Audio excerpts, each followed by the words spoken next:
ನಮಸ್ಕಾರ. News 18 digital ಕಾಂಟೆಂಟ್ಗೆ ಸ್ವಾಗತ. ನಾನು ನವಿತಾ ಜೈನ್.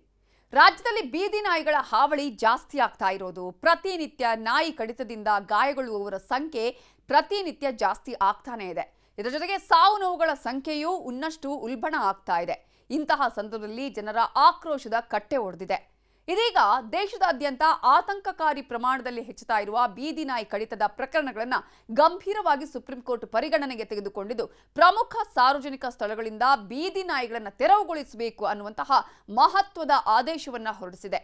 ದೇಶದಲ್ಲಿ ಬೀದಿ ನಾಯಿಗಳ ಹಾವಳಿಗೆ ಸಂಬಂಧಪಟ್ಟ ಹಾಗೆ ಸುಪ್ರೀಂ ಕೋರ್ಟ್ ಕೊಟ್ಟಂತಹ ಈ ಮಹತ್ವದ ಆದೇಶದಲ್ಲಿ ಬಸ್ ನಿಲ್ದಾಣ, ರೈಲು ನಿಲ್ದಾಣ, ಆಸ್ಪತ್ರೆ ಹಾಗೆಯೇ ಶಿಕ್ಷಣ ಸಂಸ್ಥೆಗಳಂತಹ ಜನ ನಿಬಿಡ ಸಾರ್ವಜನಿಕ ಸ್ಥಳಗಳಿಂದ ಬೀದಿ ನಾಯಿಗಳನ್ನು ತೆರವುಗೊಳಿಸಬೇಕು ಅಂತ ಹೇಳಿ ಸುಪ್ರೀಂ ಕೋರ್ಟ್ ಆದೇಶಿಸಿದೆ.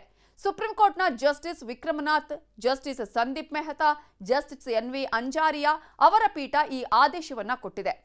ಇನ್ನು ಇವರ ಆದೇಶದ ಪ್ರಕಾರ ಬೀದಿ ನಾಯಿಗಳ ಹಾವಳಿ ಬಗ್ಗೆ ಸುಮೋಟೋ ಪ್ರಕರಣದ ವಿಚಾರಣೆಯನ್ನ ಇವರು ನಡೆಸಿ ಈ ಆದೇಶ ಕೊಟ್ಟಿರೋದು. ಬೀದಿ ನಾಯಿಗಳನ್ನ ಹಿಡಿದ ಸ್ಥಳಕ್ಕೆ ಮತ್ತೆ ಬಿಡುಗಡೆ ಮಾಡಬಾರ್ದು, ಅಂದ್ರೆ ಯಾವ ಸ್ಥಳದಿಂದ ಹಿಡಿತಿರೋ ಮತ್ತೆ ಅದೇ ಸ್ಥಳಕ್ಕೆ ಬಿಡಬಾರ್ದು ಅನ್ನುವಂತಹ ಒಂದು ಸೂಚನೆಯನ್ನು ಕೂಡ ಸುಪ್ರೀಂ ಕೋರ್ಟ್ ಕೊಟ್ಟಿದೆ. ಶಿಕ್ಷಣ ಸಂಸ್ಥೆ, ಆಸ್ಪತ್ರೆ ಬಳಿ ಹಿಡಿದ ಬೀದಿ ನಾಯಿಗಳನ್ನ ಡಾಗ್ ಶೆಲ್ಟರ್ಗೆ ಹಾಕಿ ಅನಿಮಲ್ ಬರ್ತ್ ಕಂಟ್ರೋಲ್ ನಿಯಮಗಳಿಗೆ ಅನುಗುಣವಾಗಿ ಲಸಿಕೆ ಹಾಕಬೇಕು, ಸ್ಟೆರಿಲೈಸೇಷನ್ ಮಾಡಬೇಕು ಅಂತ ಸುಪ್ರೀಂ ಕೋರ್ಟ್ ಆದೇಶಿಸಿದೆ. ಈ ನಾಯಿಗಳನ್ನ ಡಾಗ್ ಶೆಲ್ಟರ್ಗೆ ಸ್ಥಳಾಂತರ ಮಾಡುವಂತೆ ಹೇಳಿರುವಂತಹ ನ್ಯಾಯಾಲಯ ಸ್ಥಳೀಯ ಸಂಸ್ಥೆಗಳಿಗೆ ಸ್ಪಷ್ಟ ನಿರ್ದೇಶನ ಕೊಟ್ಟಿದೆ. ಮುಂದಿನ 8 ವಾರದ ಒಳಗೆ ಬೀದಿ ನಾಯಿಗಳನ್ನ ಹಿಡಿದು ಡಾಗ್ ಶೆಲ್ಟರ್ಗೆ ಹಾಕಬೇಕು ಅನ್ನುವ ಗಡುವನ್ನು ವಿಧಿಸಿದೆ. ಅಲ್ಲದೆ ಸ್ಥಳಾಂತರಿಸಿದ ನಾಯಿಗಳನ್ನ ಮತ್ತೆ ಅದೇ ಜಾಗಕ್ಕೆ ಬಿಡಬಾರ್ದು ಅಂತ ಸ್ಪಷ್ಟವಾಗಿ ಸೂಚಿಸಿದೆ. ಈ ಮೂಲಕ ಹಿಂದಿನ ಆದೇಶವನ್ನ ಮಾರ್ಪಾಡು ಮಾಡಿದ್ದು, ಪ್ರಕರಣದ ಮುಂದಿನ ವಿಚಾರಣೆಯನ್ನ ಜನವರಿ 13ಕ್ಕೆ ನಿಗದಿಪಡಿಸಲಾಗಿದೆ. ರಾಷ್ಟ್ರ ರಾಜಧಾನಿಯಲ್ಲಿ ಮಕ್ಕಳನ್ನು ಗುರಿಯಾಗಿಸಿಕೊಂಡು ಹೆಚ್ಚುತ್ತಾ ಇರುವ ಈ ಬೀದಿ ನಾಯಿ ಕಡಿತ ಹಾಗೆಯೇ ರೇಬಿಸ್ ಪ್ರಕರಣಗಳ ಕುರಿತ ವರದಿಯನ್ನ ಆಧರಿಸಿ ನ್ಯಾಯಾಲಯ ಜುಲೈ 28ರಂದು ಸ್ವಯಂ ಪ್ರೇರಿತವಾಗಿ ಪ್ರಕರಣವನ್ನ ವಿಚಾರಣೆಗೆ ಕೈಗೆತ್ತಿಕೊಂಡಿತ್ತು. ಈ ಹಿಂದೆ ರೇಬಿಸ್ ಸೋಂಕಿತ ಅಥವಾ ಆಕ್ರಮಣಕಾರಿ ನಡವಳಿಕೆ ಪ್ರದರ್ಶಿಸುವ ನಾಯಿಗಳನ್ನು ಹೊರತುಪಡಿಸಿ ಸಂತಾನಹರಣ ಹಾಗೆಯೇ ಲಸಿಕೆ ಹಾಕಿದ ನಾಯಿಗಳನ್ನ ಮತ್ತೆ ಅದೇ ಪ್ರದೇಶಕ್ಕೆ ಬಿಡಬಹುದು ಅಂತಾನು ನ್ಯಾಯಾಲಯ ಹೇಳಿತ್ತು. ಆದರೆ ಇದೀಗ ಹೊಸ ಆದೇಶದಲ್ಲಿ ಸಾರ್ವಜನಿಕ ಸ್ಥಳಗಳಿಗೆ ಸಂಬಂಧಪಟ್ಟ ಹಾಗೆ ಈ ನಿಯಮವನ್ನ ಮಾರ್ಪಡಿಸಲಾಗಿದೆ. ಬೀದಿ ನಾಯಿಗಳಿಗೆ ಆಹಾರ ಕೊಡೋದಕ್ಕೆ ಸ್ಥಳೀಯ ಸಂಸ್ಥೆಗಳು ನಿರ್ದಿಷ್ಟ ಸ್ಥಳಗಳನ್ನು ಗುರುತಿಸಬೇಕು, ಹಾಗೆಯೇ ಸಾರ್ವಜನಿಕ ಸ್ಥಳಗಳಲ್ಲಿ ಆಹಾರ ಕೊಡಬಾರ್ದು, ಅದನ್ನು ನಿಷೇಧಿಸಬೇಕು ಅಂತ ಹಿಂದಿನ ಆದೇಶದಲ್ಲಿ ತಿಳಿಸಲಾಗಿತ್ತು. ಸಾರ್ವಜನಿಕ ಸ್ಥಳಗಳಲ್ಲಿ ಬೀದಿ ನಾಯಿಗಳಿಗೆ ಆಹಾರ ಹಾಕದಂತೆ ಸ್ಥಳೀಯ ಮುನ್ಸಿಪಾಲಿಟಿ ಅಧಿಕಾರಿಗಳು ನೋಡಿಕೊಳ್ಳಬೇಕು ಅಂತ ಸುಪ್ರೀಂ ಕೋರ್ಟ್ ಆದೇಶಿಸಿದೆ. ಸುಪ್ರೀಂ ಕೋರ್ಟ್ನ ಅಮಿಕಸ್ ಕ್ಯೂರಿ ಸಲ್ಲಿಸಿದ ವರದಿಯನ್ನ ಸುಪ್ರೀಂ ಕೋರ್ಟ್ ದಾಖಲೆಗೆ ಪರಿಗಣಿಸಿದೆ. ಅಮಿಕಸ್ ಕ್ಯೂರಿ ವರದಿಯು ಸುಪ್ರೀಂ ಕೋರ್ಟ್ ಆದೇಶದ ಭಾಗವೇ ಆಗಿದೆ. ಇನ್ನು ಅದರ ಜೊತೆಗೆ ಸುಪ್ರೀಂ ಕೋರ್ಟ್ ಮತ್ತೊಂದು ಮಹತ್ವದ ಆದೇಶವನ್ನು ಕೂಡ ಕೊಟ್ಟಿದೆ. ಅದಕ್ಕಿಂತ ಮುಂಚೆ ಸುಪ್ರೀಂ ಕೋರ್ಟ್ ಕೊಟ್ಟಿರುವಂತಹ ಈ ಆದೇಶ ರಾಜ್ಯ ಕೂಡ ಇದನ್ನು ಪಾಲಿಸಬೇಕಾಗುತ್ತೆ.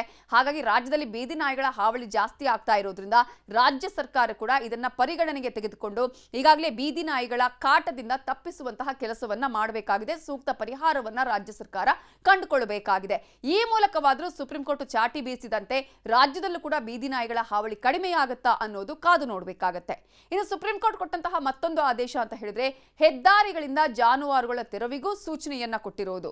ರಾಷ್ಟ್ರೀಯ ಹೆದ್ದಾರಿ, ರಾಜ್ಯ ಹೆದ್ದಾರಿ ಹಾಗೆಯೇ ಇತರೆ ರಸ್ತೆಗಳಿಂದ ಬೀಡಾಡಿ ಜಾನುವಾರುಗಳನ್ನ ತೆರವುಗೊಳಿಸಬೇಕು ಅಂತ ಹೇಳಿ ಎಲ್ಲಾ ರಾಜ್ಯಗಳು, ಕೇಂದ್ರಾಡಳಿತ ಪ್ರದೇಶಗಳು, ರಾಷ್ಟ್ರೀಯ ಹೆದ್ದಾರಿ ಪ್ರಾಧಿಕಾರ ಹಾಗೆಯೇ ಸ್ಥಳೀಯ ಸಂಸ್ಥೆಗಳಿಗೆ ಸುಪ್ರೀಂ ಕೋರ್ಟ್ ನಿರ್ದೇಶನ ಕೊಟ್ಟಿದೆ.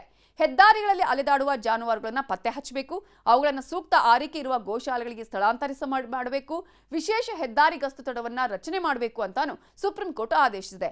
ಈ ಮೂಲಕ ಒಂದು ದೊಡ್ಡ ಮಟ್ಟದ ಸಮಸ್ಯೆ ಏನಿತ್ತು, ವಾಹನ ಸವಾರರಿಗೆ ಆಗಿರಬಹುದು, ಬೀದಿ ನಾಯಿಗಳ ಕಾಟದಿಂದ ಸಾಕಷ್ಟು ಸಮಸ್ಯೆಯನ್ನು ಅನುಭವಿಸುತ್ತಿದ್ದವರಿಗೆ ಸುಪ್ರೀಂ ಕೋರ್ಟ್ ಒಂದು ದೊಡ್ಡ ಮಟ್ಟದ ಆದೇಶವನ್ನು ಕೊಟ್ಟಿರೋದು ಎಲ್ಲರಿಗೂ ಕೂಡ ಒಂದು ರೀತಿಯ ಸಮಾಧಾನ ಸಿಕ್ಕಿದೆ ಅಂತಾನೆ ಹೇಳಬಹುದು. ಇದುವೇ ಹೊತ್ತಿನ news 18 digital content. Thank you. ನಿರ್ಭೀತ, ನಿಷ್ಪಕ್ಷಪಾತ, ವಿಶ್ವಾಸಾರ್ಹ ಸುದ್ದಿಗಳಿಗೆ ಮತ್ತೊಂದು ಹೆಸರಾಗಿರೋ ನ್ಯೂಸ್ 18 ಕನ್ನಡ ಈಗ ಆಪ್ನಲ್ಲೂ ಲಭ್ಯ ಇದೆ. ದಯವಿಟ್ಟು ಇಲ್ಲಿರೋ QR ಕೋಡ್ ಅನ್ನು ಸ್ಕ್ಯಾನ್ ಮಾಡಿಕೊಂಡು ಆಪ್ ಡೌನ್ಲೋಡ್ ಮಾಡೋದಕ್ಕೆ ಮರಿಬೇಡಿ.